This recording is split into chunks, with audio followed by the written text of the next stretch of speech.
اخلاق سیاح اخلاق صلی اللہ علیہ وسلم، آپ کی محبت، آپ کا پیار ایمان کی اصل ہے، ایمان کی جان ہے، اور آپ کی تعظیم دونوں ہی، آپ کا پیار بھی اور آپ کی تعظیم بھی، دونوں ہی ایمان کی جان ہے۔ آپ اپنے بیٹے سے پیار کرتے ہیں لیکن اس کی تعظیم نہیں کرتے، پیار کرتے ہیں لیکن تعظیم نہیں کرتے۔ آپ کے افسر ہوتے ہیں، آپ اس کی تعظیم کرتے ہیں لیکن پیار نہیں کرتے۔ آپ کو تعظیم کرنی پڑتی ہے، عزت کرنی پڑتی ہے، لیکن دل سے نہیں کرتے۔ نبی پاک صاحب الاولاق صلی اللہ علیہ وسلم وہ ذات ہیں کہ جن کی تعظیم بھی ضروری ہے، جن کی محبت بھی ضروری ہے۔ ان دونوں چیزوں کو جمع کرنا ضروری ہے۔ اچھا، محبت کتنی کرنی ہے؟ قل ان کان آباؤکم وابناؤکم وازواجکم وعشیرتکم واموال اقترفتموها وتجارة تخشون کسادها ومساکن ترضونها احب الیکم من اللہ ورسولہ وجہاد فی سبیلہ فتربصوا حتی یأتی اللہ بامرہ۔ اللہ فرماتا ہے پیارے حبیب آپ اعلان فرمائیے، اگر تمہیں تمہارے باپ، تمہارے بیٹے، تمہاری بیویاں، تمہارا کنبہ، یہ سب سے قریب رشتے ہوتے ہیں انسان کے، باپ، تعظیم میں سب سے زیادہ انسان کو سب سے زیادہ عزت کا حکم ہے انسانی رشتوں میں، وہ باپ کا ہے۔ سب سے زیادہ حق جس کے ہم نے ادا کرنے، سب سے زیادہ جس کی خدمت کرنی وہ ماں ہے، اور سب سے زیادہ جس کی تعظیم کرنی ہے اپنے رشتہ داروں میں دنیاوی اعتبار سے وہ ہے باپ۔ اچھا، اس کے بعد انسان کو سب سے زیادہ لگاؤ اپنی اولاد سے ہوتا ہے۔ بڑے حقوق ہیں اولاد کے، بڑی اہمیت ہے اولاد کی۔ اللہ نے باپ کے ساتھ ہی اولاد گن دی، وَأَبْنَاؤُكُمْ، تمہیں تمہارے باپ، تمہاری اولاد۔ پھر بیویوں سے انسان کو تبھی پیار ہوتا ہے، لگاؤ ہوتا ہے، وَأَزْوَاجُكُمْ، تمہیں تمہاری بیوی۔ پھر انسان اپنے کنبے پہ فخر کرتا ہے، اپنی ذات برادری پہ فخر کرتا ہے۔ اللہ نے فرمایا وَعَشِيرَتُكُمْ، اور تمہیں تمہارا کنبہ۔ پھر انسان اپنے مال سے بڑا پیار کرتا ہے، جس کو وہ کماتا ہے، جس کو وہ اکٹھا کر کے لے کے آتا ہے، باہر خون پسینہ ایک کر دیتا ہے۔ اللہ نے فرمایا وَأَمْوَالٌ اقْتَرَفْتُمُوهَا، وہ مال جو تم نے کمایا ہے۔ پھر جو تاجر ہوتا ہے نا، تجارت کی خاطر بہت کچھ کر جاتا ہے، بڑے بڑے فیصلے کر جاتا ہے۔ یہاں تک کہ آپ نے تاجر ایسے بھی دیکھے ہوں گے کہ جو اپنا گھر بیچ کے تجارت کرتے ہیں، خود کرائے پہ رہتے ہیں۔ اللہ نے وہ تجارت بھی گن دی، وَتِجَارَةٌ تَخْشَوْنَ کَسَادَهَا، وہ تجارت جس کے تمہیں گھٹنے کا خوف ہے۔ وَمَسَاکِنُ تَرْضَوْنَهَا، اور پھر اس کے بعد کیا کرتا ہے انسان؟ آپ سارا کما کے تجارت کر کے کیا کریں گے؟ اچھا گھر بنائیں گے اپنے بیوی بچوں کے لیے، اپنے رہنے کے لیے، آپ کہیں گے میں سکون سے وہاں رہ سکوں۔ اللہ نے فرمایا وَمَسَاکِنُ تَرْضَوْنَهَا، اور وہ گھر جن پر تم راضی ہو، وہ تمہارے گھر۔ اگر یہ سارے کے سارے رشتے، ساری کی ساری چیزیں احب الیکم من اللہ ورسولہ، اگر تمہیں اللہ اور اس کے رسول سے زیادہ پیاری ہیں، اس کی راہ میں جہاد سے زیادہ پیاری ہیں، فتربصوا، پھر انتظار کرو یہاں تک کہ اللہ اپنا حکم لے آئے۔ تو لہذا اللہ اور اس کے رسول کو مطلوب کیا ہے کہ سب سے زیادہ پیار ان ہستیوں کے ساتھ کیا جائے۔ اللہ کے حبیب صلی اللہ علیہ وسلم کا ارشاد ہے لا یؤمن احدکم حتی اکون احب الیہ من والدہ وولدہ والناس اجمعین، تم میں اس وقت تک کوئی مومن نہیں ہو سکتا جب تک کہ میں اس کو اس کے باپ سے، اس کی اولاد سے اور تمام لوگوں سے بڑھ کر پیارا نہ ہو جاؤں۔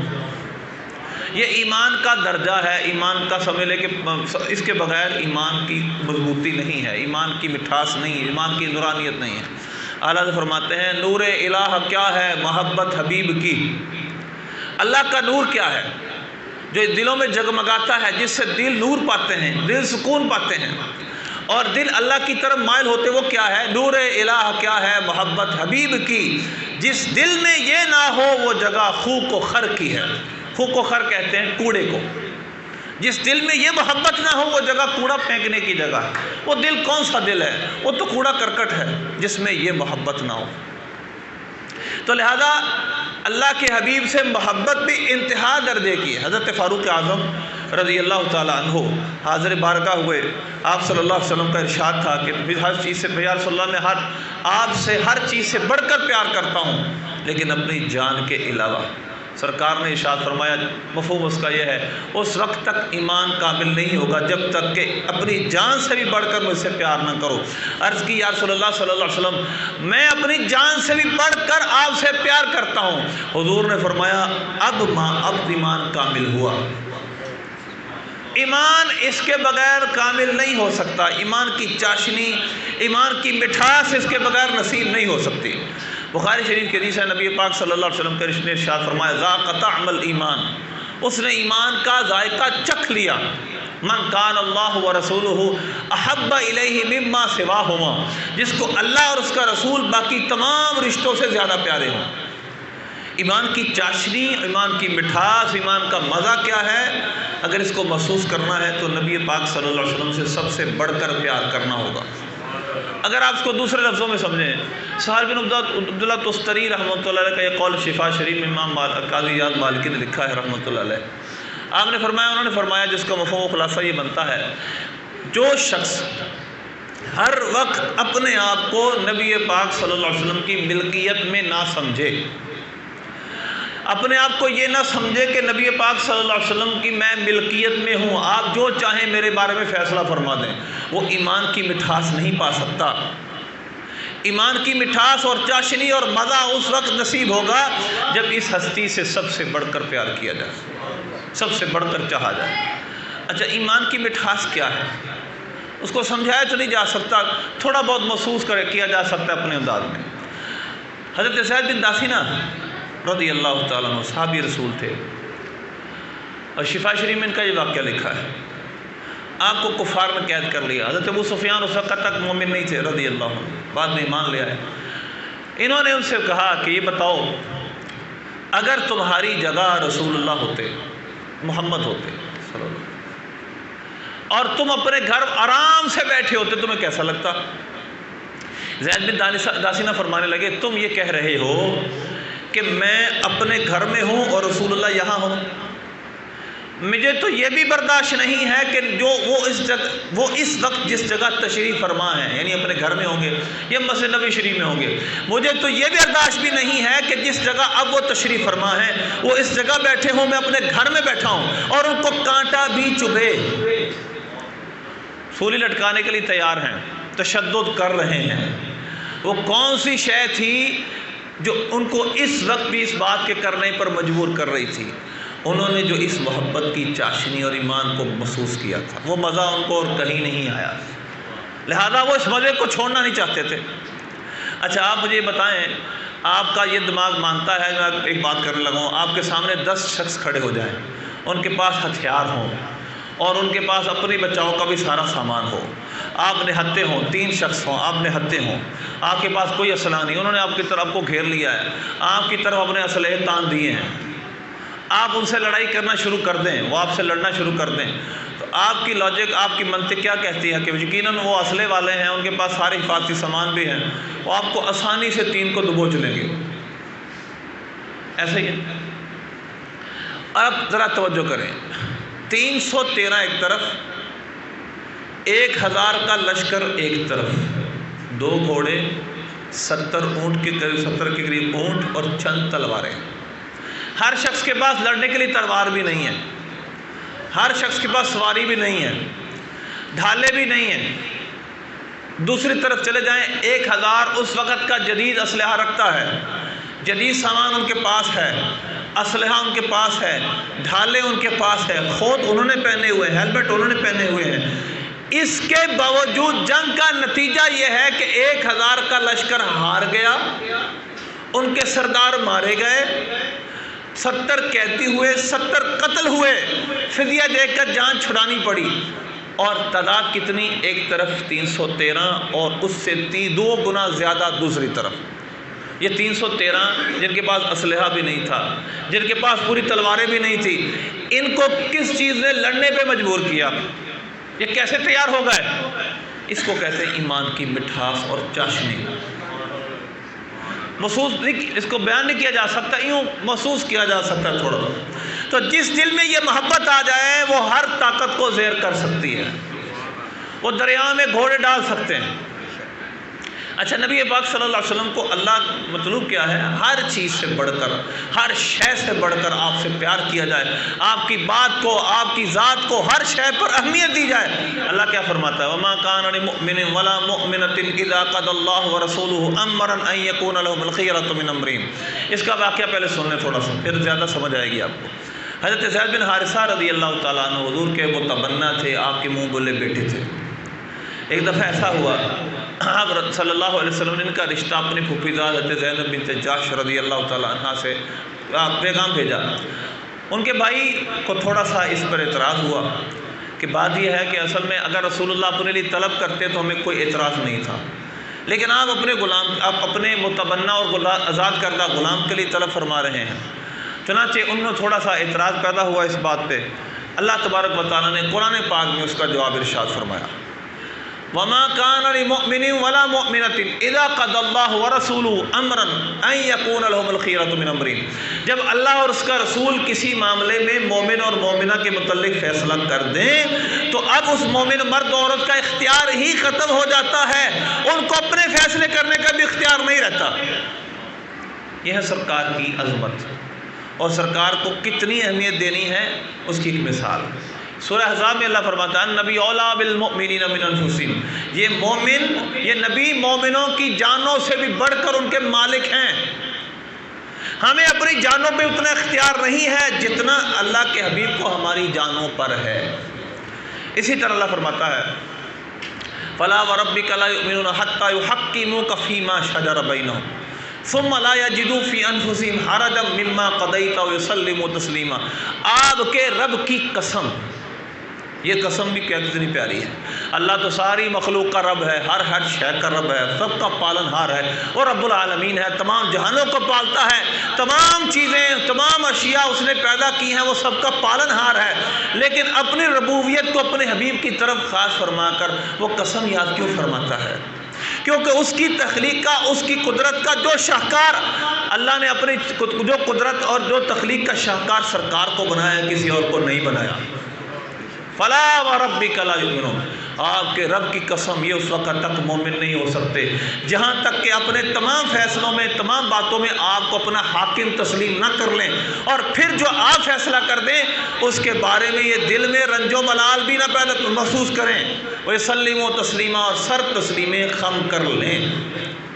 اسی طرح اللہ فرماتا ہے وَمَا كَانَ لِأَهْلِ الْمَدِينَةِ وَمَنْ حَوْلَهُم مِّنَ الْأَعْرَابِ أَن يَتَخَلَّفُوا عَن رَّسُولِ اللَّهِ وَلَا يَرْغَبُوا بِأَنفُسِهِمْ عَن نَّفْسِهِ۔ نہ تو یہ بات اہل مدینہ کے لیے روا ہے، نہ مدینہ کے ارد گرد رہنے والوں کے لیے روا ہے کہ جب میرا حبیب مدینہ چھوڑ کر جنگ کے لیے کہیں جا رہا ہو تو یہ گھروں میں بیٹھے رہیں اور اپنی جان کو میرے حبیب کی جان سے زیادہ پیارا سمجھے۔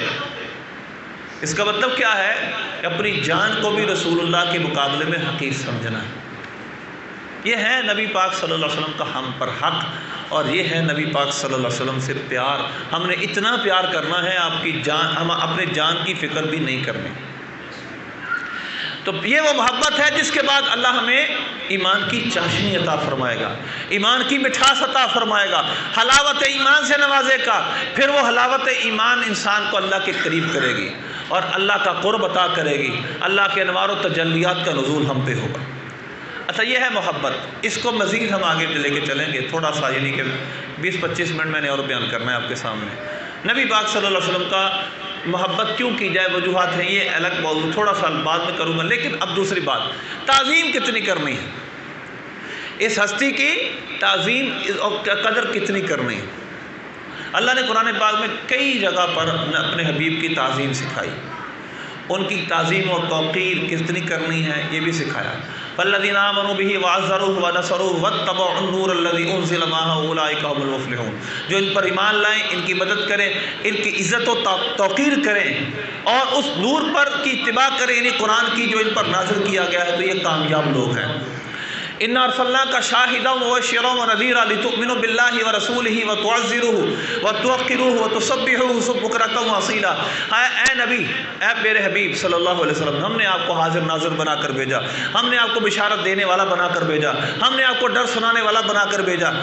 تاکہ اے مومنو تم ان پر ایمان بھی لاؤ، ان کی تعظیم بھی کرو، توقیر بھی کرو، ان کی عزت کرو، اور صبح شام اللہ کی پاکی بولو۔ اللہ نے اپنی پاکی کو بعد میں بیان کیا ہے، پہلے اپنے حبیب کی عزت و توقیر کو بیان کیا ہے۔ ایمان لاؤ اور ان کی عزت و توقیر کرو۔ ایمان کے ساتھ ہی نبی پاک صلی اللہ علیہ وسلم کی عزت کا بیان فرمایا۔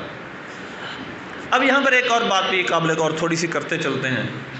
یا انا ارسلنا کا شاہدہ، ہم نے آپ کو گواہ بنا کر بھیجا۔ ایک ترجمہ اس کا یہ کیا جاتا ہے، آپ کو اعلیٰ کا ترجمہ حاضر و ناظر بنا کر بھیجا۔ اچھا، یہ حاضر و ناظر کا ترجمہ صرف کوئی عقیدت والا ترجمہ نہیں ہے، یہ بالکل پیور ٹیکنیکل ترجمہ ہے۔ اگر آپ گرامر کو دیکھیں، اگر آپ استعمال کو دیکھیں، شہود، شاہدہ، یشہد شہوداً، یا اس کا معنی کیا ہے تو آپ کو سمجھ آ جائے گی۔ مثلا اس کا معنی اگر گواہ بھی لیا جائے تو گواہی کون دے سکتا ہے؟ گواہی کون دے سکتا ہے؟ جس نے اس معاملے کو دیکھا ہو، پرکھا ہو، جانتا ہو، اس کے علم میں ہو، اس نے مشاہدہ کیا، آبزرویشن ہو اس کی، تو لہذا وہی گواہی دے سکتا ہے۔ کوئی شہادت کا ایک معنی آپ اگر اردو میں پڑھتے ہیں تو شہادت کا ایک معنی انگلش میں آبزرویشن بھی کیا جاتا ہے، جس کو آپ آبزرو کرتے ہیں، آپ دیکھتے ہیں، ملاحظہ کرتے ہیں اس کو۔ تو گواہی تو بغیر کسی غیر آنکھوں دیکھے ہو ہی نہیں سکتی۔ لیکن دوسرا اس کا معنی حاضر کا بھی ہے۔ آپ دعا پڑھتے ہیں، اللہم اغفر لحینا و میتنا و شاہدنا و غائبنا، اے اللہ ہمارے حاضر کو بھی بخش دے، ہمارے غائب کو بھی بخش دے، غائبنا ہمارے غائب کو بھی بخش دے، ہمارے شاہدینی حاضر کو بھی بخش دے۔ تو عربی کے اندر شہود کا معنی حاضر ناظر کے لیے استعمال ہوتا ہے، اس میں کوئی حرج نہیں۔ اور دوسری بات، نبی پاک صلی اللہ علیہ وسلم گواہ ہیں۔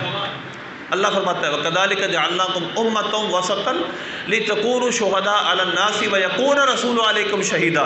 اے امت محمد، ہم نے تم کو امت وسط بنایا ہے، سب سے عمدہ امت بنایا ہے، تاکہ تم لوگوں پر پچھلی امتوں پر گواہ ہو جاؤ اور یہ رسول تم پر گواہ ہو جائے۔ یہ قرآن پاک میں اور مقامات بھی اللہ نے یہ فرمایا ہے۔ تو لہذا نبی پاک صلی اللہ علیہ وسلم پچھلی امتوں کی بھی گواہی دیں گے، اس امت کی بھی گواہی دیں گے۔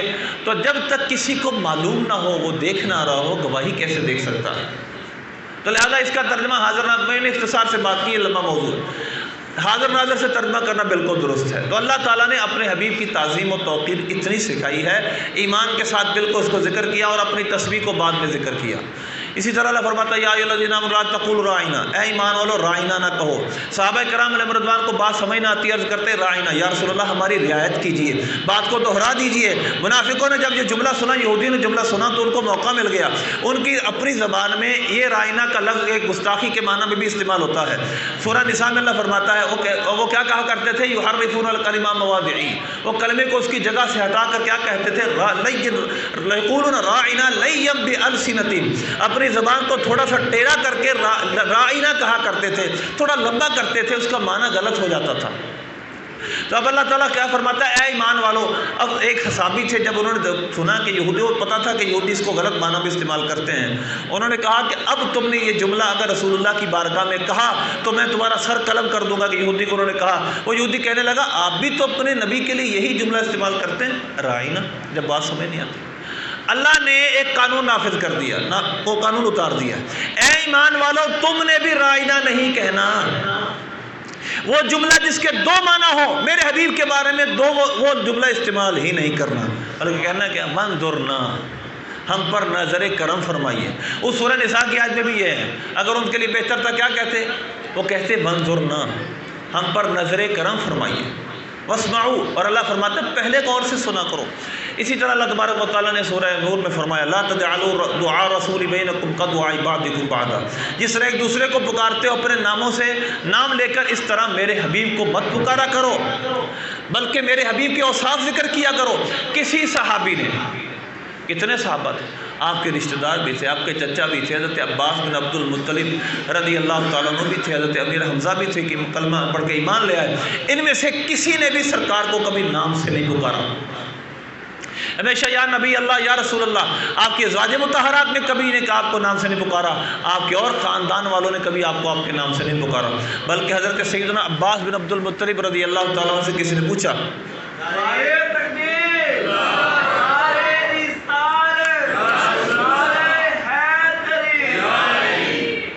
انہوں سے کسی نے پوچھا آپ بتائیے کہ رسول اللہ بڑے ہیں یا آپ بڑے ہیں؟ حضرت عباس یعنی عمر پوچھی، فرمانے لگے بڑے تو رسول اللہ ہی ہیں، بڑے تو رسول اللہ ہی ہیں، لیکن انا اسنو، میں دنیا میں آنے کے اعتبار سے ان سے 1 یا 1.5 سال پہلے آیا ہوں، یعنی میں دنیا میری آمد پہلے ہو گئی ہے، وہ بعد میں تشریف لائے ہیں، لیکن بڑے رسول اللہ ہی ہیں، اتنی تعظیم کیا کرتے تھے۔ اسی طرح اللہ فرماتا ہے یا ایھا الذین آمنوا لا تقدموا بین یدی اللہ ورسولہ واتقوا اللہ، اے ایمان والو اللہ اور اس کے رسول سے آگے مت بڑھو۔ یا ایھا الذین آمنوا لا ترفعوا اصواتکم فوق صوت النبی، اے ایمان والو میرے نبی کی آواز سے اپنی آوازیں بلند مت کیا کرو۔ اور اس کے اگلے آیت میں فرماتا ہے ان الذین یغضون اصواتهم عند رسول اللہ اولئک الذین امتحن اللہ قلوبهم للتقوی، وہ جو اپنی آوازوں کو رسول اللہ کی آواز سے پست رکھتے ہیں، یہ وہ لوگ ہیں جن کے دلوں کو اللہ نے تقوی کے لیے چن لیا ہے۔ اب ایک نقطہ ہے، ذرا غور سے سنیے گا، اللہ فرماتا ہے اللہ نے ان لوگوں کو جو میرے حبیب کی تعظیم و توقیر کرتے ہیں ان کے دلوں کو تقوی کے لیے چنا ہے۔ اب قرآن پاک اپنے بارے میں کیا فرماتا ہے؟ ذالک الکتاب لا ریب فیہ ھدی للمتقین، یہ کتاب ہے، اس میں شک کی کوئی گنجائش نہیں، یہ متقیوں کے لیے ہدایت ہے، یہ ہدایت ہے متقیوں کے لیے۔ اب ذرا غور سے سنیں اللہ کیا فرماتا ہے کہ جنہوں نے تعظیم رسول کی، جنہوں نے اپنی آوازیں رسول اللہ کی آواز سے پست رکھی، یہ وہ دل ہیں جن کے دلوں کو اللہ نے تقوی کے لیے چن لیا ہے۔ اور اللہ کیا فرماتا ہے تقوی کے لیے اللہ نے وہ دل چنے جو تعظیم رسول رکھتے ہیں، اور اللہ نے قرآن کو ان کے لیے ہدایت بنایا ہے جو تقوی رکھتے ہیں۔ اب نتیجہ یوں نکلے گا کہ اس قرآن کی ہدایت، اس قرآن پاک سے نفع وہی اٹھاتے ہیں، اور کما حقوق اس کی نورانیت سے وہی فیض یاب ہوتے ہیں جن کے دل رسول اللہ کی تعظیم سے مملو ہیں۔ تو تعظیم رسول اتنی ضروری، بڑی لمبی اس میں ڈبیٹ ہے، لیکن اب ہم اختصار کے ساتھ چلتے ہیں۔ تیسرا ہمارا موضوع ہے اسی حوالے سے، وہ یہ ہے کہ انسان محبت کیوں کرتا ہے، کسی سے پیار کیوں کرتا ہے۔ اس کی 4-5 بڑی وجوہات ہیں اچھا پیار ہونے کی: حسن اخلاق، شفقتیں، عنایتیں۔ انہی وجوہات کی بنا سے انسان کسی سے پیار کرتا ہے، اس کی بڑی عنایتیں ہیں، اس کی بڑی شفقتیں ہیں، یا بڑا حسین لگتا ہے آپ کو، یا اس کا اخلاق بڑا اچھا ہے، بڑے پیار سے بولتا ہے۔ یہی 4-5 صورتیں ہیں۔ آپ محبت، اچھی محبت کا کوئی پیمانہ مقرر کریں، نبی پاک صاحب اللہ صلی اللہ علیہ وسلم اس میں سب سے اعلیٰ عہدے پر فائز ہوں گے۔ اگر آپ حسن کو دیکھیں، نبی پاک صلی اللہ علیہ وسلم جیسا حسن کسی کا نہیں، آپ صلی اللہ علیہ وسلم جیسا جمال کسی کا نہیں، آپ صلی اللہ علیہ وسلم جیسا حسن کا کمال بھی کسی کے پاس نہیں۔ آپ کی ہر اللہ نے ادا کو، ہر آپ کے حصے کو معتدل فرمایا، معتدل رکھا ہے، اور ایسا بنایا ہے مخلوق میں ایسا کسی کو نہیں بنایا۔ میں صرف ایک حدیث بیان کروں گا، بڑی اور حدیثیں ہیں۔ حضرت ام معبد رضی اللہ تعالی عنہا نے نبی پاک صلی اللہ علیہ وسلم کا جو حلیہ بیان کیا، میں آپ کے سامنے وہ حدیث بیان کروں گا، اس کے بعد آپ یہ اخلاق کریمہ۔ حضرت ام معبد رضی اللہ تعالیٰ عنہ کا ایک خیمہ تھا، وہ راستے میں خیمہ لگا ہوتا تھا، کوئی محلہ نہیں تھا، کچھ نہیں تھا، وہ خیمہ ہوتا تھا۔ اب راستے میں مسافر آتے اور وہاں آ کر اسٹے کرتے، وہ ان کی خدمت کرتی، وہ پھر صلے کے اندر کچھ نہ کچھ دے دیا کرتی تھی۔ نبی پاک صلی اللہ علیہ وسلم غار ثور سے اترے، آپ کے صحابی، آپ کے ساتھ ابو بکر صدیق ساتھ ہیں، عامر بن فہیرہ بھی ہے ساتھ ہیں، کل 4 تھے۔ چنانچہ یہ اس خیمے میں چلے جاتے ہیں، حضرت میں معبد سے فرماتے ہیں کہ ہمیں کچھ کھانے کے لیے دو، اس کے بدلے میں ہم تمہیں کچھ پیسے دیں گے۔ وہ کہنے لگی کہ بات یہ ہے کہ اگر میرے پاس کچھ ہوتا تو میں آپ کو بلا معاوضہ ہی پیش کر دیتی، ہم مہمان نواز لوگ ہیں، لیکن میرے پاس اس وقت کچھ نہیں ہے۔ نبی پاک صلی اللہ علیہ وسلم کی نظر شریفہ ایک بکری کی طرف پڑی جو نکر میں بیٹھی تھی۔ آپ نے ارشاد فرمایا یہ بکری، عرض کرنے لگی حضور اگر یہ پتہ نہیں تھا کون ہے، یہ نہیں پتہ تھا کون ہے، اگر یہ اس قابل ہوتی کہ اس میں دودھ آتا تو یہ اپنی اور بکریوں کے ساتھ چرنے نہیں جاتی، یہ عازب ہو چکی ہے، اس کے اندر کچھ نہیں ہے۔ سبحان اللہ، نبی پاک صلی اللہ علیہ وسلم اپنا اختیار استعمال فرماتے ہیں، اس کو کہتے ہیں تکوینی اختیار۔ جو چیز دیکھیں اب بوڑھی ہو چکی ہے ایک بکری، وہ دودھ کہاں سے دے گی؟ یہ ہے ایک قانونی مطلب یہ ہے کہ اللہ تبارک و تعالیٰ نے آپ کو یہ اختیار بھی بخشے ہیں۔ ایک قانون تو یہی ہے کہ اس عمر میں وہ دودھ نہیں دیتی، لیکن آپ نے اس قانون کو تبدیل کر دیا۔ آپ نے فرمایا تأذیننی ان احلبھا، اجازت دیتی ہوں کہ اس کا دودھ دھو لیں، اور کہنے لگی اگر آپ اس دودھ دھو سکتے ہیں، نکال سکتے ہیں، دودھ نکال لیں۔ نبی پاک صلی اللہ علیہ وسلم نے اس کو قریب بلایا، اس کے اوپر ہاتھ پھیرا، بسم اللہ پڑھی، اور اس کے بعد حضرت ام معبد اس کی راوی ہیں، اور صحابہ نے بھی روایت کیا ہے، اتنا دودھ اس نے دیا اس کے سارے گھر کے برتن بھر گئے۔ اور اس کے بعد کیا ہوا؟ برتن بھرنے کے ساتھ ساتھ آپ نے ام معبد کو دودھ پلایا اور اپنے صحابہ کو بھی دودھ پلایا، خود بھی دودھ نوش جان فرمایا، اور پھر اس کے بعد تشریف لے گئے۔ اب حضرت ام معبد اتنی جلووں میں گم ہوئیں، آپ کی اداؤں میں دیکھتے دیکھتے اتنی گم ہوئیں، یہ بھول ہی گئی کہ آپ ہے کون، کہاں سے آئے ہیں، کہاں سے تشریف لائے ہیں، آپ کا نام کیا ہے، سب کچھ بھول گئیں، لیکن صرف حلیات یاد رکھا۔ گویا یوں کہہ لیجیے اب قیامت تک ان کی یہ بات کتابوں میں محفوظ ہونی تھی، اس شاخ نے پڑھنی تھی۔ اللہ نے اپنے حبیب کے حلیوں کو یوں محفوظ کرنا تھا۔ البدایہ والنہایہ میں علامہ ابن کثیر نے پہلی جلد میں بھی دوسری جلد میں لکھا، طبقات ابن سعد نے دلائل نبوہ، اس طرح بہت ساری کتابوں میں یہ واقعہ ہے۔ علامہ ابن کثیر نے فرمایا اگر کوئی ایک سند پہ کلام بھی کرنا چاہے اس کی واقعے کی، تو اتنی سندیں ہیں یشد بعض بعضا، کہ اس کی بعض سندیں مل کر بعض کو مضبوط کر دیتی ہیں، یعنی یہ حدیث بھی صحیح ہے۔ اب ان کے شوہر گھر آئے، ابو معبد، ام معبد کا اصل نام ہے عاتقہ خزائی، بعد میں اسلام لے آئی تھی۔ نبی پاک صلی اللہ علیہ وسلم کی بارگاہ میں دونوں حاضر ہوئے تھے، شوہر اور بیوی، اور ایمان لے آئے تھے مدینہ شریف میں۔ اب وہ گھر میں آئے، انہوں نے دیکھا کہ دودھ کی ریل پھیل ہے، گھر میں ایک رونق سی ہے۔ وہ پوچھتے ہیں یہ کیا ہوا ہے؟ آگے سے ام معبد کہنے لگی مر بنا رجل مبارک، نام تو بھول گئی تھی، نام تو پوچھا ہی نہیں تھا، بھول گئی نام پوچھنا ہے، صرف یہ کہہ سکی ہمارے پاس سے ایک مبارک شخص تشریف لے کے گئے ہیں، یہاں سے ایک مبارک یعنی برکت والی ہستی گزری ہیں، مجھے نام تو پتہ نہیں ہے لیکن ہیں برکت والے۔ اب وہ شوہر کہنے لگے مجھے لگ رہا ہے کہ یہ وہی ہیں قریش جس کی تلاش میں ہیں، صحیح لی، اس طرح کرو مجھے ان کا حلیہ بیان کرو۔ اب وہ دیہات کی عورتیں، ہم دیکھیں ہمارے پنجاب کی دیہات کی عورتیں، مرد باپے، وہ جب پنجابی بولتے ہیں تو کس طرح پیور پنجابی بولتے ہیں، وہ دیہات کی عربی، وہ آپ فصیح و بلیغ انداز میں انہوں نے عربی میں سرکار کا حلیہ بیان کیا۔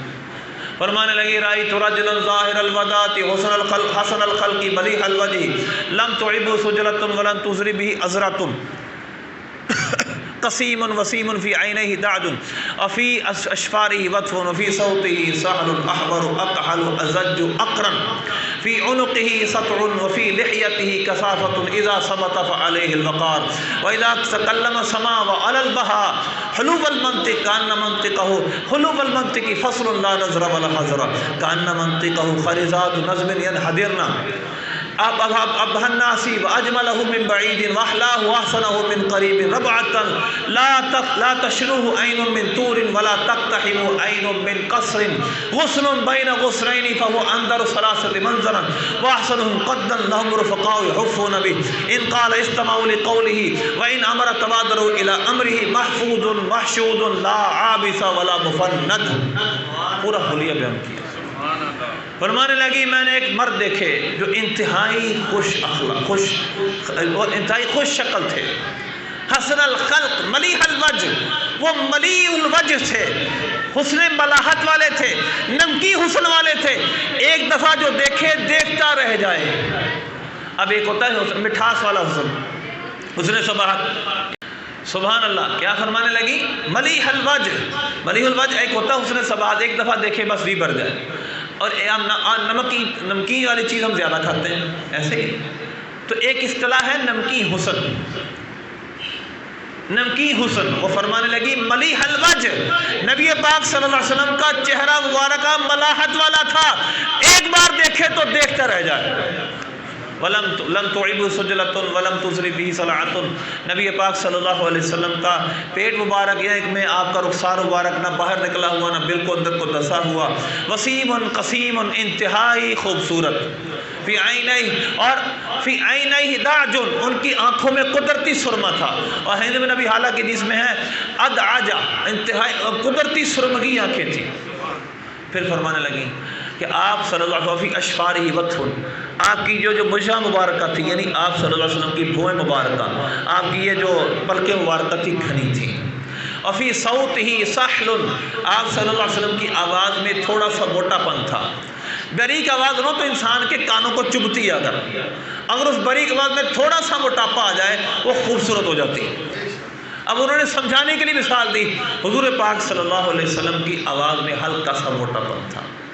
اس کے بعد فرمانے لگی فی احور اکحل ازج اقرن، نبی پاک صلی اللہ علیہ وسلم کی، آپ صلی اللہ علیہ وسلم کے جو یہ ازج، اور ساتھ ہند بن ابی اعلیٰ فرماتے ازج الحواجب سوابغ من غیر قرن بینہما عرق یدرہ الغضب، یہ ایک دوسری حدیث ہے۔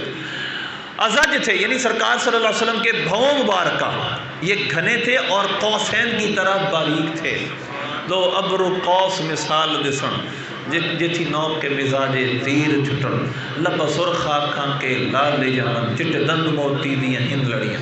اعلیٰ فرماتے ہیں جن کے سجدے کو محراب کعبہ جھکی، ان بھوؤں کی لطافت پہ لاکھوں سلام۔ اور اس کے بعد فرمانے لگی، اور ان کے جو یہ دو ابرو تھے ملے ہوئے تھے، یہ ان کی حدیث میں ابرو ملے ہوئے تھے، لیکن ہند بن ابی حالہ کی حدیث میں من غیر قرن وہ ملے ہوئے نہیں تھے۔ وجہ یہ بیان کی جاتی ہے کہ شاید ہند بن ابی جو محبت تھی انہوں نے پہلی دفعہ حضور کو دیکھا تھا اور پورے طور پر سرکار کا حلیہ جج نہ کر سکی، لیکن ہند بن ابی حالہ جو تھے نبی پاک صلی اللہ علیہ وسلم کے ستیلے بیٹے تھے، حضرت خدیجہ الکبریٰ کے بیٹے تھے، اور اس وجہ سے انہوں نے نبی پاک صلی اللہ علیہ وسلم کو بہت قریب سے دیکھا تھا، وہ زیادہ جانتے تھے۔ انہوں نے کہا کہ نبی پاک صلی اللہ علیہ وسلم کے ابر مبارکہ ملے ہوئے نہیں تھے، بعض علماء نے کہا ہلکی سی لکیر تھی، جس وجہ سے حضرت بابت یہ سمجھی کہ وہ ملے ہوئے ہیں، لیکن وہ ملے ہوئے نہیں تھے۔ اور ہند بن ابی حالہ کی جس میں ایک اور لفظ زیادہ ہے، بینہما عرق یدرہ الغضب، وہ ایک رگ تھی جو جلال کے وقت ابھر آتی تھی، ایک رگ تھی جو جلال کے وقت باہر آ جاتی تھی۔ اللہ تعالیٰ فرماتے ہیں چشمہ مہر میں موج نور جلال، چشمہ مہر، مہر علی، علی کی رحمت، مہر کا معنی ہوتا ہے رحمت، چشمہ مہر میں موج نور جلال، جب اس رحمت کے چشمے میں نور کے جلال کی موج لہر آتی تھی تو وہ ابھر آتی تھی۔ چشمہ مہر میں موج نور جلال، اس رگ ہاشمیت پہ لاکھوں سلام۔ تو فرماتی ہیں کہ وہ حضور پاک صلی اللہ علیہ وسلم کے ابرو ایسے تھے۔ اس کے بعد فرمانے لگی فی عینیہ سطع وفی ان کی جو گردن مبارکہ تھی اس میں ایک چمک تھی، اور ان کی حدیث میں کیا ہے، ان کی گردن مبارکہ ایسی تھی کأن عنقہ جیدۃ دمیۃ فی صفاء الفضہ، اس طرح آپ کی گردن مبارکہ تھی گویا کہ جس طرح سراہی ہوتی، چاندی کی سراہی، یعنی چاندی کا برتن جس کو خوبصورت طریقے سے صاف ستھرا شفاف کر کے بنایا گیا ہو۔ تشبیہ انہوں نے سمجھانے کے لیے دی ہے، سرکار مدینہ صلی اللہ علیہ وسلم کی گردن مبارکہ ایسی تھی جیسے چاندی کی صاف ستھری سراہی۔ اور فرمانے لگی فی عینہ سطع وفی لحیتہ کثافۃ، نبی پاک صلی اللہ علیہ وسلم کی داڑھی میں ایک کثافت تھی، یعنی بھاری داڑھی تھی، لیکن اعتدال کے ساتھ، کیونکہ اس اعتدال کو اللہ نے فرمایا ریش خوش معتدل ریش خوش معتدل مرہم ریش دل، حال آئے ماہ ندرت پہ لاکھوں سلام۔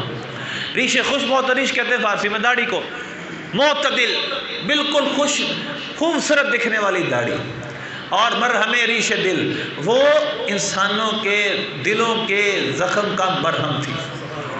حالائے ماہ ندرت، سبحان اللہ کیا تشبیہ دی ہے نظر میں، حالائے ماہ، حالہ اگر رات کے وقت بادل ہو، ان بادلوں میں سے چاند نکلے تھوڑا تھوڑا، اور ارد گرد کی جگہ بادلوں کی روشن ہو جاتی ہے اور باقی کالا ہوتا ہے۔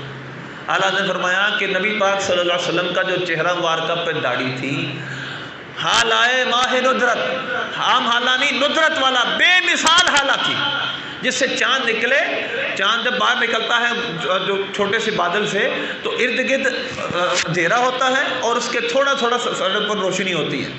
اللہ نے فرمایا حال آئے ماہ ندرت پہ لاکھوں سلام، یہ بھی عشق ہے۔ اس کے بعد فرماتی ہیں اذا صمت فعلیہ الوقار، وہ جب خاموش ہوں تو پر وقار لگے، اذا تکلم سما علی البہا، اور ایسا نہیں کہ جب کلام کرے کوئی خوبصورت نظر آتا ہے، جب کلام کرتا ہے تو گالی دیتا ہے، بری بات کرتا ہے، اس کو حسن سارا ختم ہو جاتا ہے ہماری نظر میں۔ سرکار ایسے نہیں تھے، اذا صمت فعلیہ الوقار، جب سرکار گفتگو کرتے تو پر وقار ہو، اور جب چپ رہتے تو بھی پر وقار ہو۔ حلو المنطق، سرکار میٹھی آواز، میٹھی گفتگو بننے والے تھے، شیریں گفتگو تھی۔ فصل لا نظر ولا حضرا، اس طرح کی گفتگو تھی کہ جو فاصلے والی ہوتی تھی، وہ بالکل ایک کلمہ دوسرے کلمے سے جدا ہوتا، اور لا نظر ولا حضرا، اس گفتگو میں نہ کمی ہوتی نہ زیادتی ہوتی، جتنی بات کرنی ہوتی اتنی ہی بات کرتے، نہ ایک لفظ زیادہ ہوتا نہ آگے ہوتا۔ کان منطقہ خارزات نظم ینحدرنا، سرکار کی گفتگو ایسے تھی گویا کہ ایک موتیوں کی لڑی ہو جس کو توڑ دیا گیا ہو، ایک ایک موتی نیچے آ رہا ہو۔ اس کے بعد فرمانے لگی اب ہناسی وہ اجملہ من بعید، دور سے دیکھیں تو خوبصورت لگیں، دور سے دیکھیں تو خوبصورت لگیں۔ ہم دور سے کسی کو دیکھتے ہیں بڑا اچھا لگتا ہے، خوبصورت لگتا ہے، لیکن جب قریب آ کر اچھی طریقے سے نیر و نقش دیکھتے ہیں تو اتنا خوبصورت نہیں ہوتا، اس کی رنگت ویسی نہیں ہوتی۔ لیکن فرماتی ہیں اب ہناسی وَأَجْمَلَهُ مِنْ بَعِيدٍ، دور سے دیکھے تو خوبصورت لگے، وَأَحْلَاهُ وَأَحْسَنَهُ مِنْ قَرِيبٍ، جب سرکار کو قریب دیکھیں تو اور بھی حسین لگے۔ رَبَعَةً، سبحان اللہ، درمیانے قد کے، لا تشلوہ عین من طول، نہ تو لمبائی کی وجہ سے ایسا قد میں لمبائی تھی کہ انسان کی آنکھ اچھا نہ سمجھے، ولا تقتحم عین من قصر، اور نہ ہی اتنے چھوٹے قد کے کہ انسان کی نظر میں کچھ برائی آئے، درمیانے قد کے۔ سبحان اللہ، اعلیٰ فرماتے ہیں ان کے خط کی سہولت پہ بے حد درود، ان کے قد کی رشاقت پہ لاکھوں سلام۔ رشاقت کا معنی ہوتا ہے زیبائی، حسن، ان کے قد کی رشاقت پہ لاکھوں سلام۔ طائران قدس جس کی ہیں قمریاں، طائران قدس یعنی فرشتے، قمری ایک ہوتا ہے سرو کہتے ہیں درخت کو، صنوبر کے درخت کو، اس کو دیکھ کر فاختہ جو ہوتی ہے وہ چہچہاتی ہے۔ اللہ فرماتے ہیں طائران قدس جس کی ہیں قمریاں، اس صحیح سرو قامت پہ لاکھوں سلام۔ فرماتی ہیں درمیانہ قد تھا، نہ لمبے تھے نہ بہت چھوٹے تھے، درمیانے قد کے تھے، لیکن پھر بھی قد کا اعجاز یہ تھا کہ جب کسی لمبے کے ساتھ کھڑے ہوں تو وہ آپ کے سامنے چھوٹا لگے، آپ سے بڑا کوئی نہیں لگتا تھا۔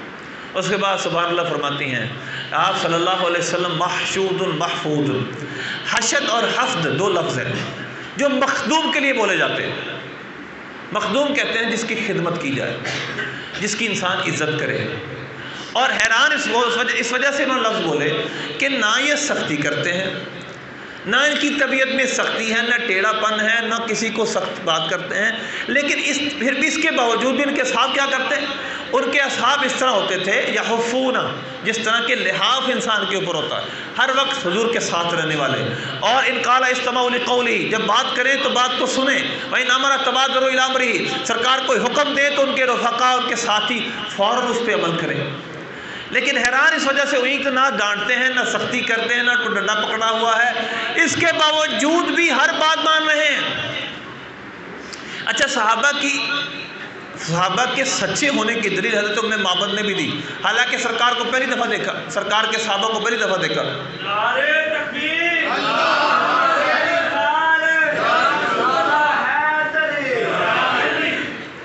حضور کو پہلی دفعہ دیکھا، وہ کیا کیا رہی ہیں؟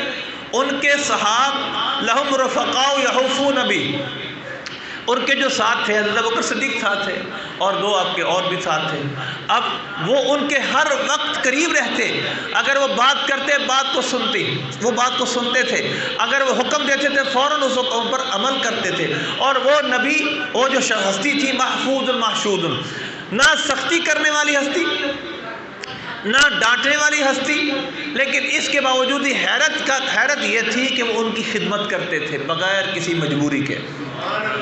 ان کے صحابہ کے سچے ایمان کی تو ایک خبر ایک دیہاتی جس نے پہلی دفعہ دیکھا اس نے بھی دی ہے۔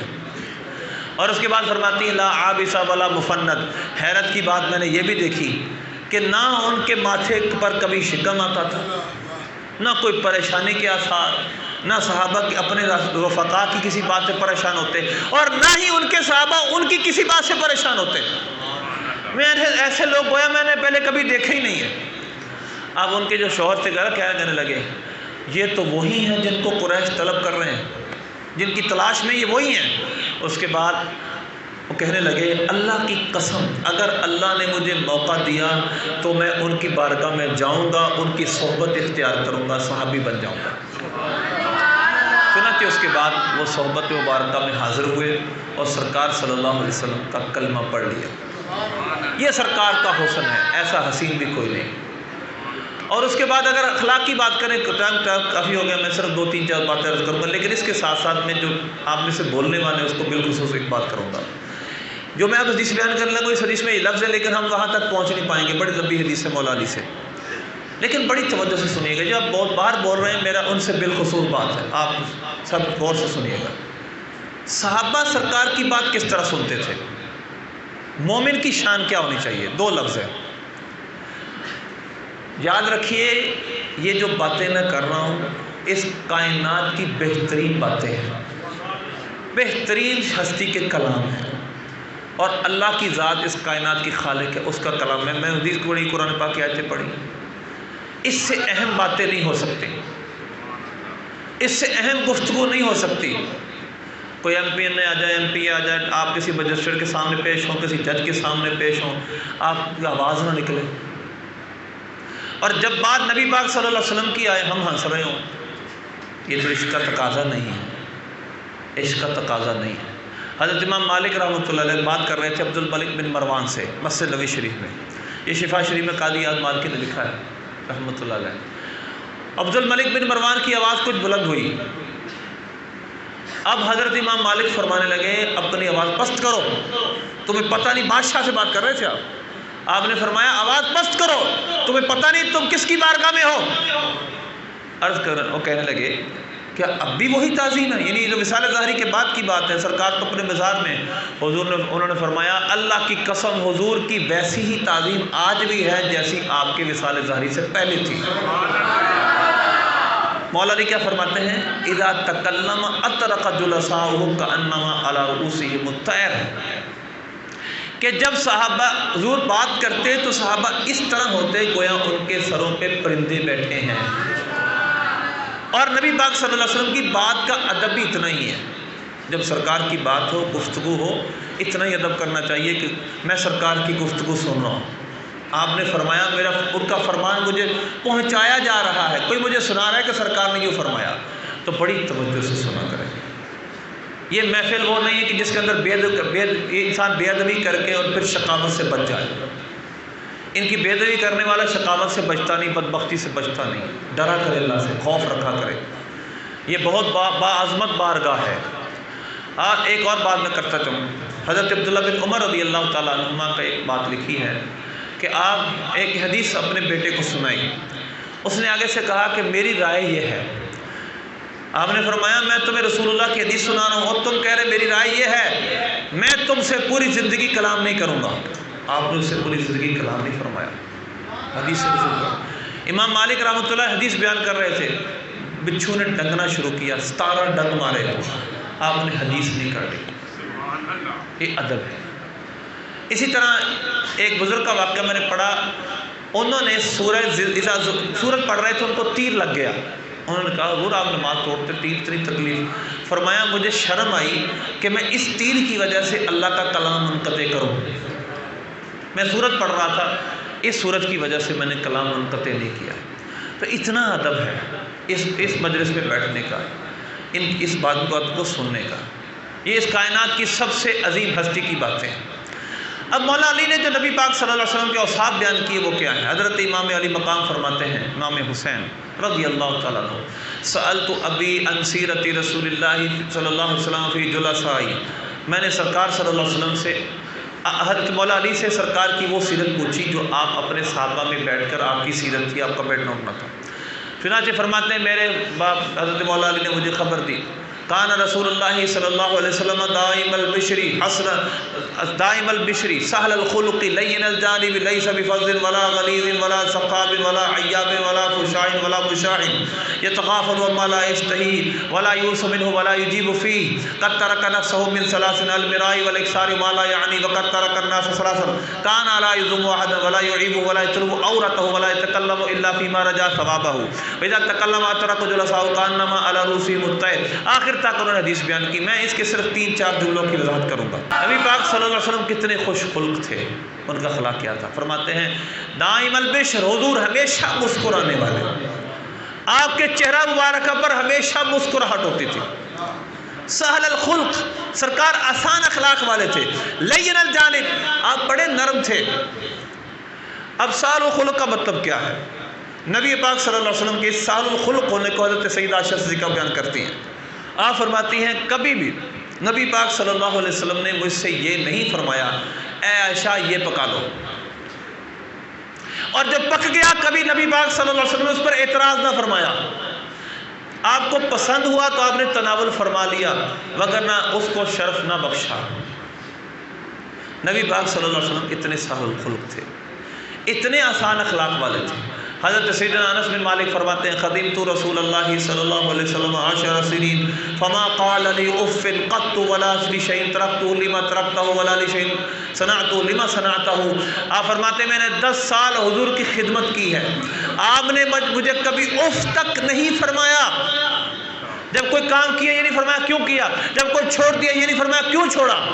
اور جب کسی جگہ مجھ سے غلطی ہوئی اور حضرت امہات المومنین مجھے جھڑکنا شروع کیا تو نبی پاک نے فرما دیا اس کو چھوڑ دو، قسمت میں لکھا ہی ایسے تھا. 10 سال خدمت کرنے والا یہ کہے ایک دفعہ اف تک نہیں کہا، ایسا اخلاق والا لاؤ.